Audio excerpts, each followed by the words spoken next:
حضرت علی المرتضیٰ فرماتے ہیں سیدہ فاطمہ نے کبھی مجھے کوئی کچھ کہا ہی نہیں، کبھی فرمائش ہی نہیں کی۔ ایک دن بیمار ہو گئی تو کہنے لگی، میں قریب بیٹھا تو میں نے کہا فاطمہ زندگی میں تو نے کبھی کچھ نہیں مانگا، اور عزت والے باپ کی عزت والی بیٹی،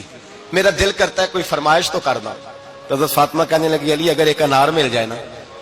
اگر ایک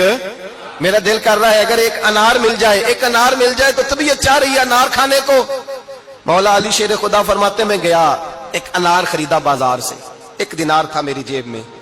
انار خرید کے جب واپس پلٹا نا تو کہتے ایک بوڑھا شخص، ہونٹوں پہ کمزوری، آپ فرماتے ہیں میرے باپ دادا کی عمر کا، لڑکھڑاتے اس کے ہاتھ اور کہنے لگا علی میں بھوکا ہوں کئی دنوں کا۔ حضرت علی فرماتے ہیں میرے پاس وہ 1 ہی دینار تھا جس کا انار آ گیا، کہتے میں نے اسی وقت وہ انار نکالا،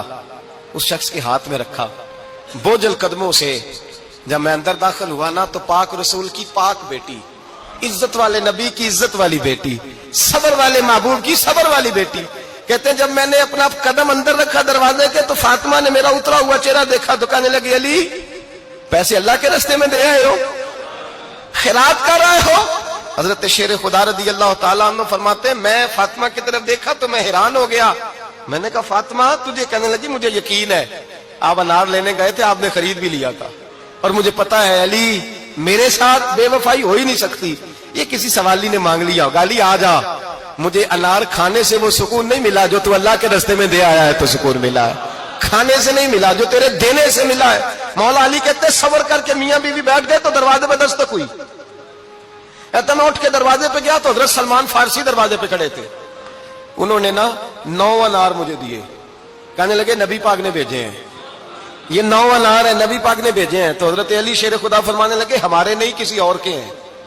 ہمارے نہیں کسی پڑوسی کے ہیں، دائیں بائیں دیکھ لے، کہنے لگے نہیں تمہارے ہی ہیں، فرمانے لگے نہیں میرے ہوتے تو 10 ہوتے، اس لیے کہ اللہ فرماتا ہے من جاء بالحسنۃ فلہ عشر امثالھا، تم ایک نیکی کرو گے میں 10 کا اجر عطا کروں گا۔ فرمایا میرے ہوتے تو 10 پورے ہوتے، اللہ رسول نے بھیجا اور میرا یقین کمزور ہو سکتا ہے، میرے ہوتے تو 10 ہوتے، یہ 9 ہے۔ حضرت سلمان فارسی نے جیب میں ہاتھ ڈالا، 10واں بھی نکالا، کہا علی تیرے 10 ہی تھے، میں تو تیرا امتحان لے رہا تھا، 10 ہی تھے تیرے۔ یقین کی دولت زنجیریں کاٹ دیتی، یقین کی دولت انسان کو نواز دیتی۔ جب تو لڑکھڑاتا ہوا آیا ہے، میرے نبی پاک نے فرمایا یوں نہ کہا کر کے یا اللہ چاہے تو دے چاہے تو نہ دے، جب مالک سے مانگ تو کہا کر یا اللہ تجھی سے مانگنا ہے، میں لے کے اٹھوں گا، تو مجھے دے گا۔ فرمایا جتنا تیرا یقین کامل ہوگا اتنا ہی اللہ تجھے جھولی بھر کے عطا فرمائے گا۔